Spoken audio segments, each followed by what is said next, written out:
नमस्कार दोस्तों। Toughest RPSC pre exam अभी जो हुआ था 2025 में, तो उसका रिज़ल्ट अभी हमारे 20 तारीख को आ गया, 20 फरवरी को।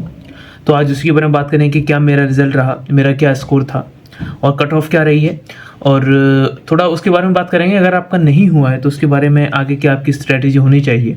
साथ ही साथ अगर जो लोग आरएस करना चाहते हैं उनको क्या करना चाहिए, और जो नहीं करना चाहते उनके लिए क्या ऑप्शंस हैं, तो उस पर बात करेंगे। सीधा वीडियो स्टार्ट करते हैं, तो चलिए। सबसे पहले उन सभी स्टूडेंट्स को या एस्पिरेंट्स को बधाई जिन्होंने इस बार आरएस का जो प्री है उसको क्लियर किया है, क्योंकि काफ़ी ज़्यादा टफ एग्जाम था इस बार का। कुछ पैटर्न आरपीएस ने चेंज करने की कोशिश करी थी, तो इस वजह से कट ऑफ काफ़ी ज़्यादा लो गई है। उस हिसाब से तो आप सब लोगों को बधाई। अगर मैं अपने रिजल्ट की बात करूँ तो यस, मेरा भी क्लियर हो चुका है, मैंने भी क्लियर कर लिया है। मेरा भी आप सब लोगों की दुआ की वजह से और थोड़ी सी हमारी मेहनत की वजह से यहाँ पे क्लियर हो गया है। काफ़ी ज़्यादा एग्जाम थोड़ा सा पैटर्न से अलग था, इस वजह से थोड़ा सी डिफिकल्ट आई थी एग्जाम को अटेम्प्ट करते टाइम में, लेकिन बट यस हमारा क्लियर हो चुका है। मैंने आपको अगर रोल नंबर दिखाऊं अपना, तो यस ये हमारी लिस्ट है, और इसमें यस ये मेरा रोल नंबर था, और ये हमारा यहाँ पर रोल नंबर में नाम, यहाँ पर हमारा लिस्ट में नाम यहाँ पर आ चुका है। तो यस अब आगे बढ़ते हैं। तो यानी कि अगर मैं अपने स्कोर की बात करूँ तो मेरा स्कोर अराउंड 87 था। यानी कि अब ये पता नहीं कि फाइनल आंसर की जब आएगी कितने क्वेश्चंस में डिलीट हुए हैं, क्या हुए हैं, उस हिसाब से मैं अगर बात करूँ तो मेरे जो फाइनल स्कोर बन रहा था, जो पहले जो आंसर की आई थी 2 तारीख को, उसके हिसाब से 87, 86, 87 के आसपास बन रहा था। अब फाइनल में आने के बाद पता चले, स्कोर कार्ड जब रिलीज होंगे तब पता चलेगा। ऑलरेडी तो एक्चुअल तो जब पता चलेगा जब स्कोर कार्ड रिलीज होंगे। तो यस हमारा क्लियर हो चुका है, तो इसके लिए आप सभी को बहुत बहुत धन्यवाद, और जिन अदर लोगों का क्लियर हुआ उनको भी बहुत बहुत बधाई। अगर मैं अपनी प्रिपरेशन की बात करूँ मेंस की, तो यस अब मेंस की प्रिपरेशन अब से चालू होगी हमारी, क्योंकि मैं सोच के चल रहा था कि होगा या नहीं होगा, थोड़ा सा यानी कि थोड़ा सा हो ही जाता है कि पता नहीं क्या कट ऑफ रह सकती है। कुछ बता रहे थे कि नहीं 85 से कम जाएगी, नहीं कुछ बता रहे थे 60 जाएगी, तो उस हिसाब से। लेकिन एक ऑब्वियस सी बात थी कि 75 to 80 के बीच यहाँ पर रहने वाली थी, क्योंकि पोस्ट बढ़ चुकी थी, तो वो अराउंड 5 नंबर का यहाँ पर गैप आ गया। तो इस वजह से कट ऑफ की अगर बात करें तो कट ऑफ अराउंड रही है 71.69 की। जनरल में मेल की बात कर रहा हूँ, 71.69 के आसपास, जो कि काफ़ी कम है। कि इस हिसाब से आप अंदाजा लगा सकते हैं कितना टफ एग्जाम था। अब तक का सबसे टफेस्ट एग्जाम को मान रहे हैं 2012 के या 13 के बाद का। तो अब अगर मैं प्रिपरेशन ऑफ फॉर मेंस की बात करूं तो यस प्रिपरेशन मेंस हमारी चालू करने वाली। अब जिन लोगों का प्री क्लियर हो चुका है तो उनके लिए बहुत ज़्यादा इंपॉर्टेंट बन जाती है ये चीज़ें कि इनको मेंस की बहुत अच्छे से प्रिपरेशन करनी है, क्योंकि तो मेरा ये फर्स्ट अटैम्प्ट था, और प्री के लिए मैंने ऐसा कोई कोचिंग वगैरह नहीं की थी, लेकिन फिर भी अच्छे से हमारा क्लियर हो चुका है। लेकिन मेंस के लिए थोड़ी अच्छी प्रिपरेशन की जरूरत पड़ती है, थोड़ा डीप जाने की जरूरत पड़ती है, कुछ बेसिक बुक्स उनको पढ़ने की जरूरत पड़ती है, तो उस पर ज़्यादा फोकस करेंगे। मेंस के लिए अलग से एक वीडियो सीरीज चलाऊंगा मैं, जिसमें मैं बताऊंगा कि क्या क्या सोर्सेज मैं फॉलो कर रहा हूं अपने मेंस के लिए। अगर आप चाहते हैं कि मैं प्री के सोर्सेज भी यहाँ पर अपने डिस्क्लोज करूं तो आप वो मुझे कमेंट में बताइए, जिससे हम आगे की जो भर्ती आने वाली है उनमें आपको थोड़ा फायदा हो सके। अपने सोर्सेज के बारे में आपको बताऊंगा, वो चलो हम आगे की वीडियो में देखेंगे। आज की वीडियो की तरफ आगे बढ़ते हैं। तो यस मेंस की प्रिपरेशन बहुत अच्छे से करनी है, ज़्यादा टाइम नहीं बाकी है, तो बिना कुछ सोचे सीधे अपने मेंस में लग जाना है आपको। अब थोड़ा चलते हैं आगे, तो उनके लिए लेसन्स, यानी कि lessons for those who did not make it, जो इस बार क्लियर नहीं कर पाए हैं उनके लिए क्या मैसेज हो सकता है, उनके लिए क्या स्ट्रैटेजी हो सकती है, उस बारे में थोड़ा सा बात कर लेते हैं। सबसे पहले आपको क्या करना है, अगर आप इस बार क्लियर नहीं कर पाए तो ज़्यादा टेंशन नहीं लेनी। देखिए आपको थोड़ा सोचना है, क्या करना है कि प्रायोरिटी सेट करनी है कि आपको आगे क्या करना है, कि अगर आपको आरएस ही करना है या आरएस नहीं करना है, ये आपको यहाँ पर डिसाइड करना है कि यस आरएस करना है ये कि नहीं, मुझे अभी आरएस नहीं करना है। अगर हम बात करें कि अगर आप आरएस नहीं करना चाहते हैं तो आपके पास क्या क्या ऑप्शंस है।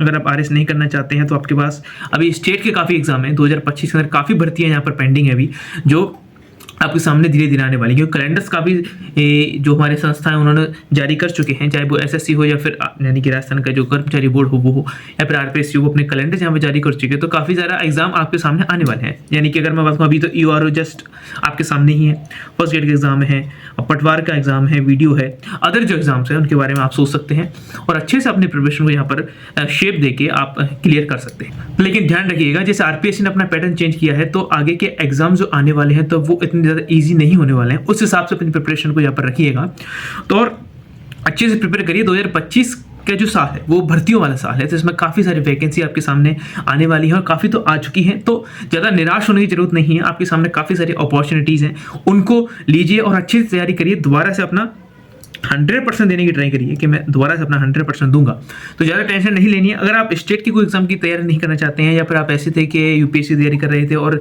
वैकेंसी आ गई थी तो आपने आरएस का दे दिया था, तो आप दोबारा से यूपीएससी को कंसीडर कर सकते हैं, कि क्योंकि यूपीएससी एज सच वो ज़्यादा फैक्चुअल थिंग नहीं पूछते हैं आपके कौन सा वो आपकी कॉन्सेप्चुअल क्लैरिटी को ज़्यादा यहाँ पर मेजर करते हैं, तो आप दोबारा से वहाँ स्विच कर सकते हैं, या फिर एसएससी वगैरह की आप यहाँ प्रिपरेशन कर सकते हैं। तो ज़्यादा निराश होने की जरूरत नहीं है कि यार स्प्री नहीं हो पाया तो क्या होगा, अब क्या होगा, क्योंकि पोस्ट बढ़ चुकी है, लगभग 1100 के आसपास पोस्ट हो चुकी हैं, और आपका नहीं हुआ तो अब आपका क्या होगा, आगे बढ़ती आएगी नहीं आएगी, ज़्यादा सोचना नहीं है। अभी आपके सामने काफ़ी सारे अपॉर्चुनिटीज़, आपके सामने काफ़ी सारे अवसर हैं, तो उनको भुनाइए, टेंशन नहीं लीजिए।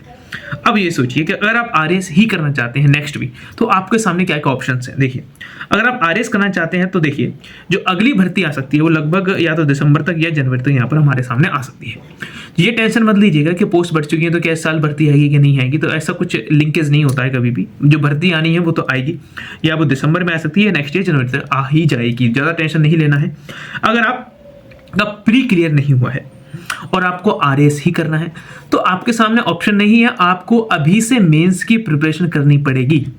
चाहे आपका आरएस क्लियर हुआ हो या नहीं हुआ हो, आपको अपनी आरएस मेंस की प्रिपरेशन ही करनी है। आरएस जिनका क्लियर हुआ है उनको तो करनी ही है, जिनका नहीं हुआ है उनको भी मेंस की प्रिपरेशन ही करनी है, क्योंकि अगर आप अभी से प्रीलिम्स की प्रिपरेशन कर पाएंगे तो मेंस आपका पीछे छूट जाएगा, और अल्टीमेटली जो सिलेक्शन होना है वो आपका मेंस से ही होना है, जो मेरिट बननी है आपकी मेंस से ही बननी है। तो अभी से अपने मेंस के जो सिलेबस है, मेंस के जो सब्जेक्ट हैं, जितने भी छोटे छोटे सब्जेक्ट हैं, उन सबको अच्छे तरीके से क्लियर कर लीजिए, थोड़ी सी यूनिकनेस उनके अंदर लाइए, जिससे आप नेक्स्ट जब लिखें अपना, चाहे वो प्री लिखें या फिर मेंस लिखें, तो प्री अगर आपका क्लियर हो जाता है तो मेंस में आप पीछे नहीं छूटे, वो अपॉर्चुनिटी आपको छोड़नी नहीं है, उस हिसाब से अपनी प्रिपरेशन करके चलनी है। तो मेंस की प्रिपेयर करनी है, ज़्यादा टेंशन नहीं लेनी है। अल्टीमेटली आपको प्रिपरेशन मेंस करनी चाहिए, आपको प्री क्लियर हुआ हो या नहीं हुआ हो, ठीक है। आपके पास ज़्यादा ऑप्शन नहीं है अगर आपको आरएस ही करना है तो, ठीक है। अगर आपको ये थोड़ा सा ध्यान अपने ऊपर देना है कि आपको सेल्फ करनी है या कोचिंग लेनी है। देखो, एज सच कोई ज़्यादा डिफरेंस नहीं होता है। कोचिंग से क्या होता है, आपको गाइडेंस मिल जाती है, आपको एक अच्छा कंटेंट मिल जाता है, और एक पंक्चुअलिटी बन जाती है आपकी उसमें कि यार ये क्लास देखनी है, यार ये टेस्ट देके आना है, तो वो सारी चीज़ें करनी है। और सेल्फ में क्या होता है, थोड़ा आदमी ढील दे जाता है, लेकिन अगर आपके अंदर वो डिटर्मिनेशन है, वो आपके अंदर वो मोटिवेशन है, वो आपके अंदर एक आग है, तो आप सेल्फ भी कर सकते हैं, इससे कोई बड़ी बात नहीं है। कई लोगों ने किया भी है, तो ऐसा सच कोई जरूरी नहीं है कि आप कोचिंग ही ज्वाइन करें, या फिर आप कोई वो ईगो के ऊपर ले जाएं कि मैं सेल्फ ही करूंगा, कोचिंग तो कर ही नहीं सकता। तो बैलेंस बना के रखिए और अपने ऊपर ध्यान दीजिए, अपने स्वभाव को पहचानिए कि आपका स्वभाव कैसा है, कि आप थोड़ा सा ढील दे जाते हैं खुद में, या फिर आपको कोचिंग की जरूरत है, उस हिसाब से डिसाइड करिए और एक अच्छे कोचिंग इंस्टीट्यूट ज्वाइन कर सकते हैं। भेड़ चाल के पीछे आपको पढ़ने की जरूरत नहीं है कि लाख लाख रुपए खर्च कर रहे हैं, तो उसकी जरूरत नहीं है। काफ़ी सारी छोटी कोचिंग से जो अच्छी आपको प्रिपरेशन करा रही हैं, उनके ऊपर आप यहाँ पर कंसीडर कर सकते हैं। और एक चीज़ आप ध्यान रखिए, अपनी जो भी पढ़ाई अब आप चालू करें उसमें बेसिक बुक्स को आप यहाँ पर मैंडेटरी रखिए अपने लिए। यानी कि क्यों? क्योंकि मेंस के लिए और प्री दोनों के लिए आपको बेसिक बुक्स को यहाँ पर फोकस करना पड़ेगा, क्योंकि जिस हिसाब का एग्जाम इस बार आया प्री का, वो थोड़ा सा लोगों को थोड़ा सा चौंका दिया उसने, क्योंकि थोड़ा सा लीक से हटकर थोड़ा एग्जाम था, और आरपीएससी ने कोशिश करी कि हम थोड़ा बेसिक बुक्स के ऊपर आप आगे बढ़ें, और जो केवल कोचिंग पर डिपेंडेंट है उनको थोड़ा पीछे किया जाए, और जो आरएस की प्रिपरेशन ना करके जो फर्स्ट ग्रेड या फिर सेकंड ग्रेड या फिर जो अदर एग्जाम की प्रिपरेशन करके आरएस में घुसते हैं, उनको थोड़ा सा यहाँ पर पीछे करने की कोशिश करी गई थी, और प्योर जो आरएस कैंडिडेट है उसको यहाँ पर फायदा दिलाने की कोशिश यहाँ पर करी थी आरपीएससी ने। हालांकि वो कितनी सक्सेसफुल हुई उसको हम बाद में, वो थोड़ा चर्चा का विषय है, बाद में बात करेंगे उसके बारे में। लेकिन अभी आपको फोकस किस में करना है, आरबीएससी और एनसीईआरटी की बुक्स यहाँ पर हमको फोकस करना है, और गवर्नमेंट के डॉक्यूमेंट। ये गवर्नमेंट डॉक्यूमेंट क्या होते हैं, इकोनॉमिक सर्वे और बजट, इनके एक्चुअल डॉक्यूमेंट आपको पढ़ने हैं। केवल कोचिंग की कंपाइलेशन काम नहीं चलेगा, कोचिंग कंपाइलेशन आप एंड में पढ़ सकते हैं, कोई दिक्कत नहीं है, बट इकोनॉमिक सर्वे की 350 पेज की हमारी पीडीएफ आपको मिल जाती है, कहीं भी आप गवर्नमेंट की वेबसाइट पर जाके डाउनलोड कर सकते हैं, बजट की भी मिल जाएगी। तो ये एक्चुअल डॉक्यूमेंट हमको यहाँ पर रीड करने हैं, जिससे हमारी एक अच्छी अंडरस्टैंडिंग बने। जब मेंस का आंसर लिखते हैं तो वो गवर्नमेंट की जो भाषा है वो आपके अंदर घुसी हुई है, जिस हिसाब से गवर्नमेंट अपने डॉक्यूमेंट्स में अपनी भाषा लिखती है, उस हिसाब से अगर आपकी भाषा है तो आपकी जो आंसर राइटिंग है वो काफ़ी रिच हो जाती है, और आपका आंसर एक अच्छा लगता है कि जैसे पढ़ने वाला बच्चा है, इस चीज़ से बच्चा है, इसने आंसर लिखा है, ये कोई चाय टपरी पे बैठ कर डिस्कशन करने वाला या फिर जो नॉर्मल आंसर लिखते हैं वो वाला बच्चा नहीं है। तो ये बात आपके लिए मैंने सोचा था कि आपके लोगों के साथ शेयर करनी चाहिए, क्योंकि मैं अपनी जर्नी आप लोगों के साथ शेयर करता हूँ, तो मुझे ये भी लगा कि यस, मुझे अपना रिजल्ट भी बताना चाहिए कि क्या हुआ, पास हुआ या फेल हुआ। तो यस, मेरा भी क्लियर हो चुका है, उसके लिए आप सब लोगों को धन्यवाद। तो ये ध्यान रखिए कि मेंस की कर रहे हैं, प्री की, आपको प्रिपरेशन अभी इस टाइम मेंस की ही करनी है। प्री की प्रिपरेशन लगभग 3 से 4 महीने की होती है। जब वैकेंसी आएगी तो आपको 3 से 4 महीने का टाइम आराम से मिल जाएगा। तब तक आप अपने मेंस की प्रिपरेशन में फुल फोकस करिए, और जिनका प्री क्लियर हो चुका है तो उनको तो कोई ऑप्शन नहीं है। धमाकेदार आंसर राइटिंग करिए, धमाकेदार कंटेंट पढ़िए, कंटेंट को याद करिए। हमारा भी यही फोकस है। हम आगे जो मेरी थोड़ी कोशिश करूंगा कि मैं मेंस के ऊपर थोड़ी वीडियो बना सकूं, जिससे आपको तो लोगों को और फायदा हो सके, और आंसर राइटिंग में थोड़ी बात कर लेंगे। तो धीरे धीरे ऐसे चलता रहेगा, कारवा बनता जाएगा और लोग जुड़ते जाएंगे, तो हमें ऐसे जुड़ते चलेंगे और आरएस मेंस को अच्छे तरीके से यहाँ पर क्लियर करने की हम पूरी कोशिश करेंगे। तो ज़्यादा निराश नहीं होना है, दिक्कत नहीं लेनी है। अगर आप नहीं करना चाहते हैं आरएस, तो आपके सामने ये सारे ऑप्शन आपके सामने मौजूद हैं, या और भी ऑप्शन है। यार आप पढ़ाई यानी कि कोई गवर्नमेंट सर्विस ही नहीं करना चाहते तो आप बिजनेस की तरफ बढ़ सकते हैं। जो भी आपका गोल है उसकी तरफ बढ़िए, दुखी होने से मतलब नहीं है। 1-2 दिन का शौक बना लिया अपना बहुत है। अब आराम से लगिए अपने काम की तरफ, दोबारा से अपने आप को बूस्टअप करिए और एकदम से लगिए, यानी कि बहुत अच्छे तरीके से आपको काम करने की यहाँ पे जरूरत है। निराश नहीं होना है, यानी कि क्या एटीट्यूड रखना है आपको? एटीट्यूड ये रखना है कि हार नहीं मानूंगा, रार नहीं ठानूंगा। ये एटीट्यूड हमारा होना चाहिए जब भी हम किसी भी कंपटीशन की तैयारी करें। क्योंकि कंपटीशन जो एग्जाम होते हैं उनका मतलब ये है कि आपके 99% लोग तो फेल होने वाले हैं और 1% ही सिलेक्ट होने वाले हैं। तो आप उस 1% में है, 99 में है, वो आपके लक की बात है। यानी लक भी यहाँ पर आपका थोड़ा मैटर करेगा आपकी मेहनत के साथ साथ। तो यहाँ पर दिक्कत नहीं लेनी है, बस ये चलते चलिए, हार नहीं मानूंगा और रार नहीं ठानूंगा, और अपनी मेहनत करते रहिए। क्योंकि जो मेहनत करेगा उसको एक ना एक दिन आपको फल मिलना ही है। तो दिक्कत नहीं लेनी है, खुश रहिए, मस्त रहिए, पढ़ते रहिए, और हमेशा ध्यान रखिए कि जब अगर आप मेहनत कर रहे हैं ईमानदारी से, ऑनेस्टी से, तो आपको यहाँ पर सफलता मिलना निश्चित है। आप मस्त रहिए, खुश रहिए, पढ़ते रहिए, और आरएस कर रहे हैं तो मेंस के ऊपर जरूर फोकस करिए। तो आज इस वीडियो को यहीं खत्म करते हैं। अगले वीडियोस में हम थोड़ा और बात करेंगे मेंस के बारे में। तो अगर आप चाहते हैं कि मैं अपने प्री के रिसोर्सेज आपके साथ शेयर करूं तो आप वो मुझे कमेंट में बता सकते हैं। और साथ ही साथ अगर आप चाहते हैं कि हम मेंस के बारे में थोड़ी और चीज डिटेल में बात करें, एक सिलेबस को अच्छे से डिकोड करें और हर एक सब्जेक्ट के सिलेबस में या पीवाईक्यूज की बात करें, तो आप यहाँ पर मुझे बता सकते हैं कमेंट में।